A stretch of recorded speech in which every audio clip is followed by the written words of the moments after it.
Amados, ainda em pé, quero convidar a amada igreja a abrir lá em Apocalipse, capítulo 3, último livro da Bíblia, Apocalipse, capítulo 3, versículo 14.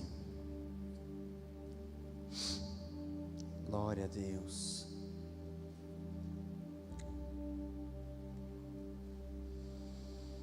Aleluia, Jesus.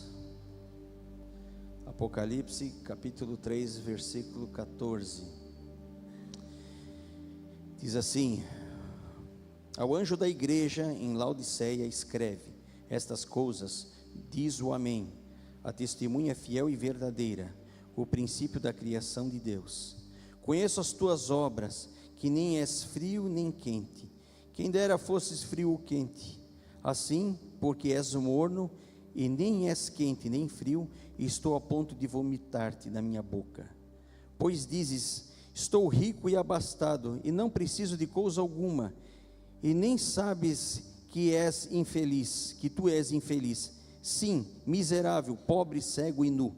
Aconselho-te que de mim compres ouro refinado pelo fogo, para te enriqueceres, vestiduras brancas para te vestires, a fim de que não seja manifesta a vergonha da tua nudez, e colírio para ungires os teus olhos, a fim de que vejas.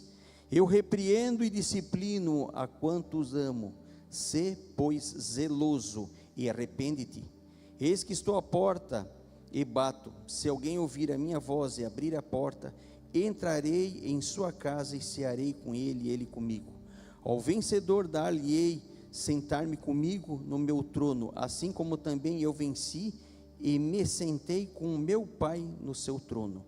Quem tem ouvidos, ouça o que o Espírito diz às igrejas. Pai maravilhoso e santo, nós estamos na tua presença, Senhor Jesus.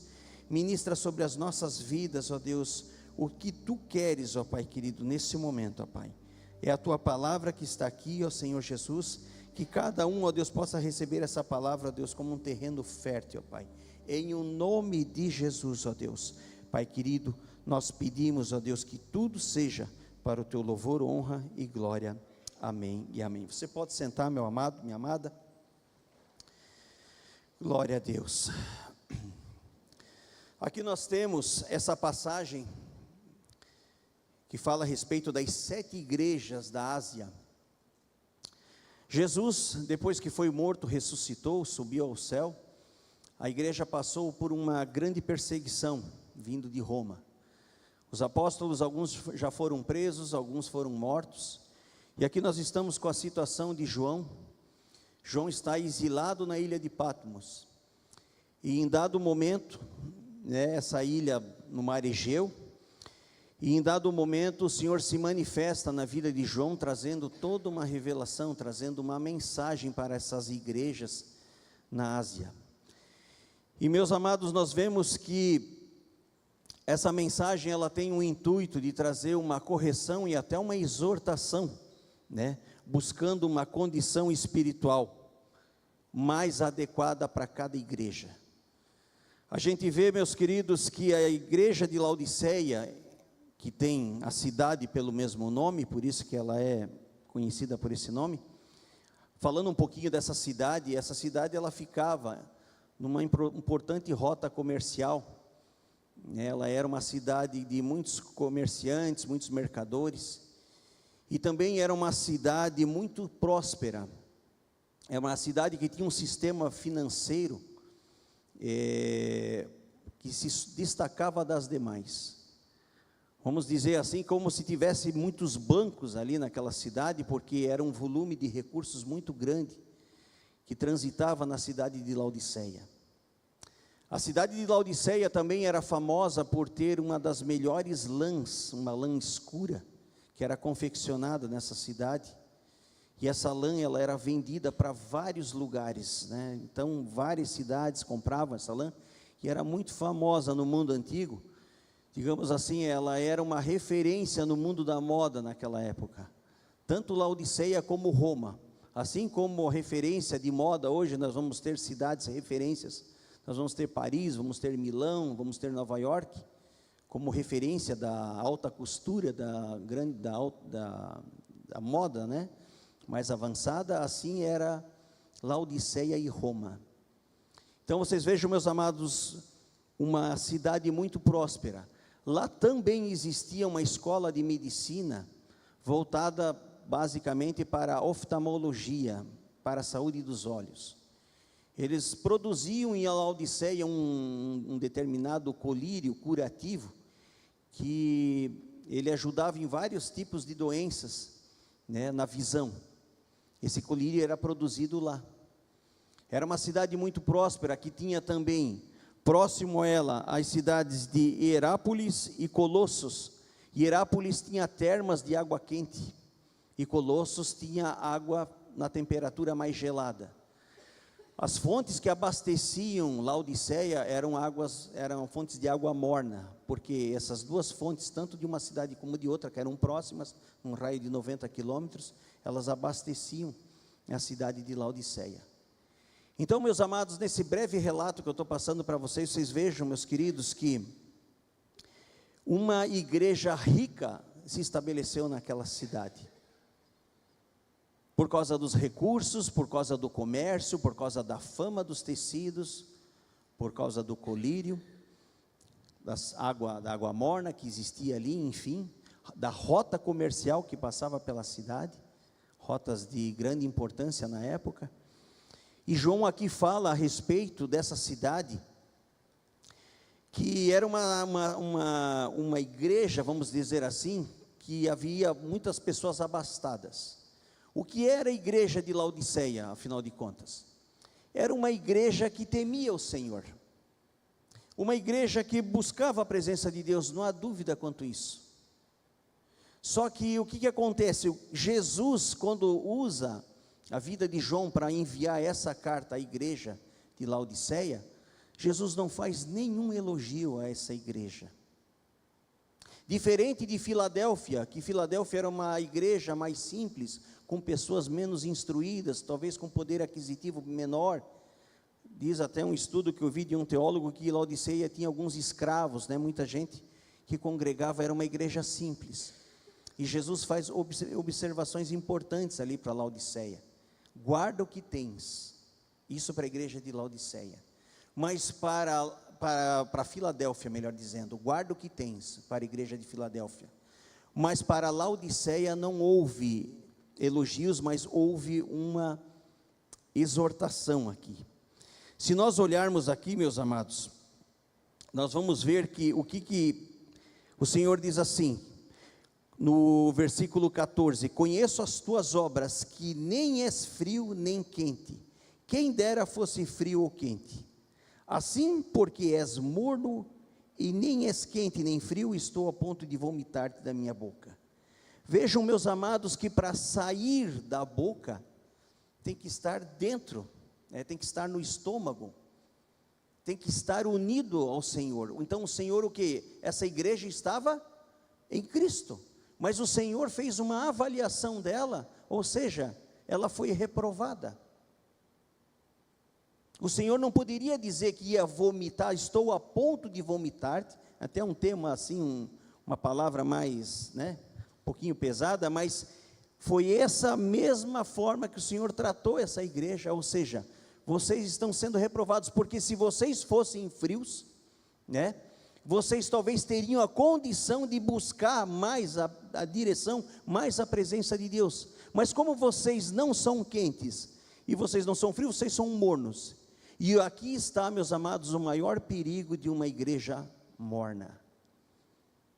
Fazendo um paralelo com as águas que serviam a cidade de Laodiceia, que eram águas mornas, o Senhor coloca nessa mesma condição para que fosse entendido o que é uma igreja morna. Uma igreja morna é aquela igreja que, Laodiceia, né, vamos colocar ali, não havia escândalo, não havia brigas, né? Não havia grandes confusões, não havia aquelas exortações, né? Que a palavra de Deus, ela também serve para nos exortar, porque como um pai amoroso, ele nos exorta. Você já viu Quem tem filho, né, vai deixar o filho fazer uma coisa errada? Não. O pai corrige, o pai tira. Não, filho, não é assim, faz dessa forma. Porque o pai ama. E da mesma forma o Senhor diz aqui que Ele o quê? Ele corrige quem Ele ama.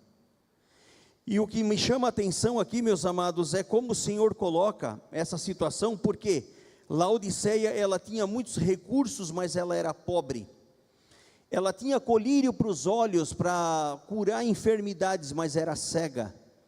Ela produzia roupas de qualidade, mas ela estava nua. Então vocês vejam, meus amados, que o Senhor coloca aqui, ó, a maior tristeza, a situação mais triste que pode haver numa igreja ou no corpo de Cristo é quando existe aquele crente que eu já conheço, eu já sei, eu tenho muito tempo de Bíblia, eu já tenho vários anos de conversão, eu fiz já o Instituto Teológico, eu já fiz no passado obra missionária, e agora eu estou aqui de boa, sem fazer nada. Amados, esse é um campo muito perigoso quando a gente usa, digamos assim, as nossas obras para justificar, digamos assim, a nossa espiritualidade, vamos colocar. Aqui Jesus mostra que precisa ser cavado um pouco mais fundo. Nós precisamos nos avaliar, meus amados, o que arde no nosso coração. A igreja de Laodiceia, ela tinha perdido os 4 V's, né? O que é os 4 V's? Ela perdeu o vigor, né? Ela perdeu os valores, ela perdeu a visão e ela perdeu as vestes. Por que a visão?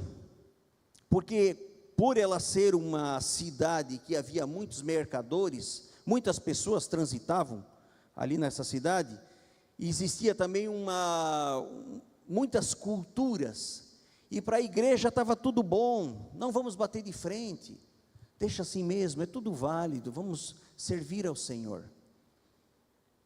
Para que confronto? Está bom assim, vamos ficar no nosso canto, não vamos arrumar briga, não vamos exortar.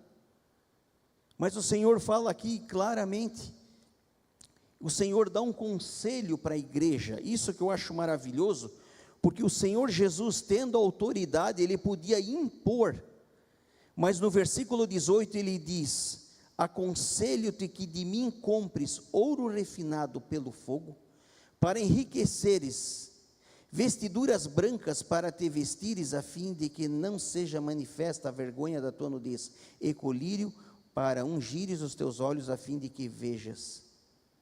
Olha que coisa maravilhosa. O Senhor disse assim: não, agora vocês vão ter que mudar, vocês vão ter que fazer isso. Não, eu aconselho.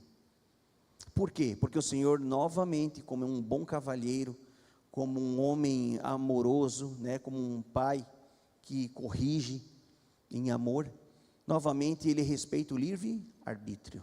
Eu aconselho. Se você for sábio, você vai ouvir esse conselho, em outras palavras. E o que é esse ouro refinado, meus amados? A presença de Deus. Deus tem que ser o nosso maior tesouro. Não é as coisas materiais que a gente consegue através do nosso trabalho. É o Senhor que vem em primeiro lugar. O colírio, meus amados, é aquilo que, quando a capacidade de eu conseguir olhar para dentro de mim, quando eu recebo uma palavra, eu consigo me avaliar. Como é que está a minha conduta na presença de Deus? Estamos todos na igreja, mas eu tenho realmente obedecido o que o Senhor tem colocado no meu coração? Eu tenho tirado tempo, eu tenho procurado conhecer mais e mais o Senhor? É esse o colírio que muitas vezes falta, meus amados. E a gente às vezes recebe uma palavra de exortação: não, mas acho que não é bem assim, eu já estou bem. Mas o Senhor nos convida, meus amados, a cavar, a buscar no nosso coração coisas que nós precisamos render ao Senhor. E as vestiduras brancas representam a justiça do Senhor. Nós não podemos abrir mão das vestiduras brancas. Jesus uma vez citou aquela passagem onde a mesa estava posta, todos os convidados estavam com a roupa branca, estavam prontas para a ceia, mas existia um camarada que ele não estava com a roupa branca. O que aconteceu?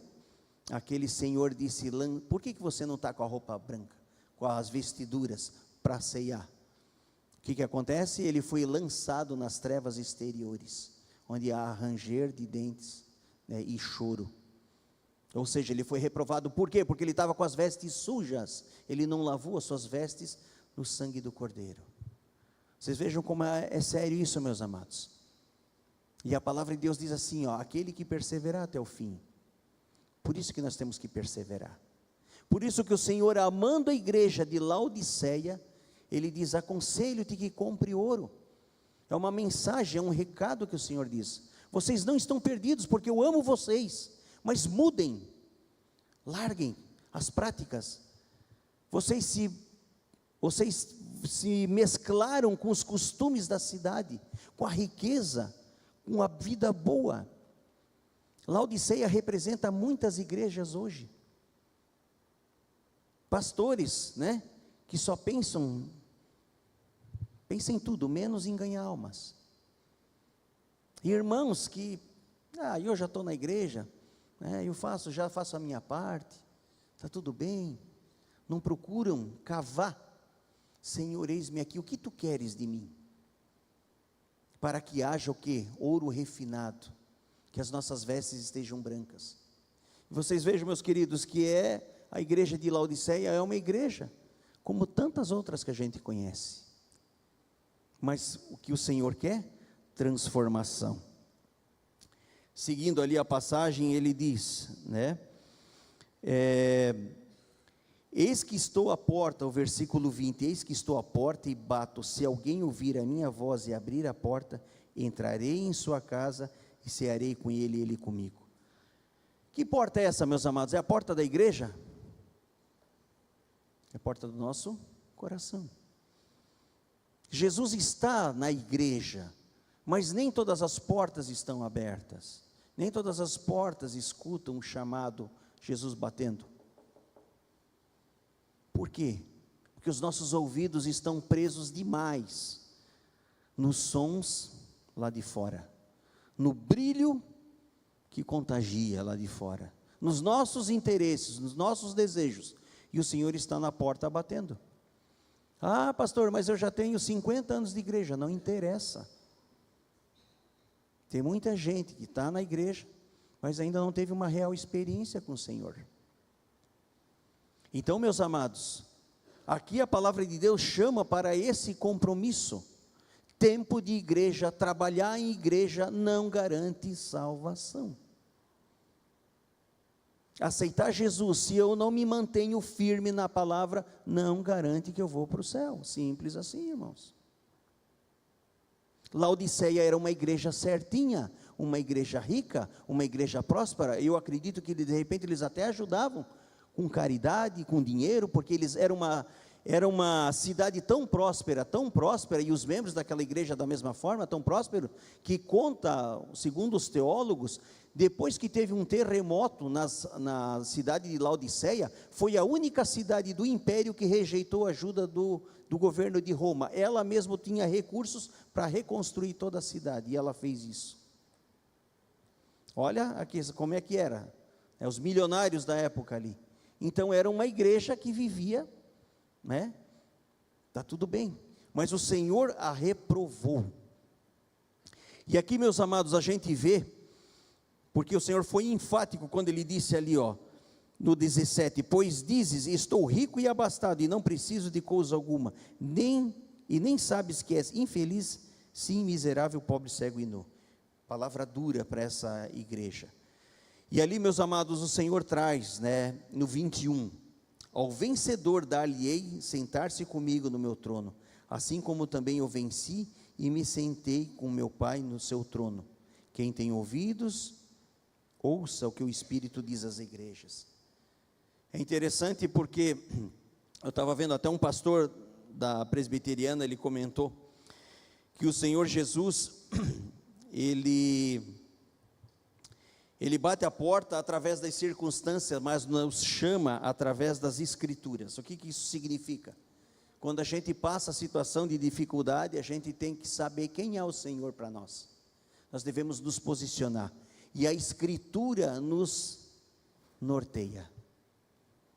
Interessante, né? E não simplesmente nós vamos reclamar, não, nós vamos perseverar firme na presença do Senhor. Por quê? Porque o Senhor quer aprovar. O Senhor quer que todos cheguem ao pleno conhecimento. O Senhor quer que todos sintam a presença dEle. E aqui o Senhor diz: aconselho-te, compre ouro, né? Colírio para os teus olhos. O Senhor Jesus usa justamente o que eles têm como referência, né? Os recursos, o ouro, o colírio, as vestimentas de alta qualidade, ouro, colírio, vestes brancas. Não fique preso nessas coisas. Busque em mim. E o Senhor tem para entregar para nós. Amém, meus queridos? O Senhor quer fazer transformação nas nossas vidas. Quando temos comunhão com o Senhor, nós reinamos com Ele.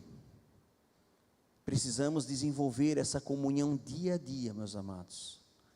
Não nos deixar levar pelas situações das adversidades. Não nos acomodarmos, mas procurarmos ver o que o Senhor espera de nós. Se eu não tenho fome, se eu não tenho desejo de me aproximar, meus amados, alguma coisa não está bem. Eu até comentei, né, no grupo de casais sexta-feira, citei esse exemplo, que me chama muita atenção. Acho que já até comentei, vocês já ouviram. Quando a gente está doente, a gente não tem vontade de comer nada. Até aquele teu prato favorito, você não tem vontade de comer, porque você está doente. Aí pergunto, por que a gente não tem fome e sede da palavra? Precisamos reavaliar, meus amados. Se você já busque mais. Se dedique mais. Não desanime, porque o Senhor é contigo. O ouro que Ele fala é a comunhão, é estar na presença dEle.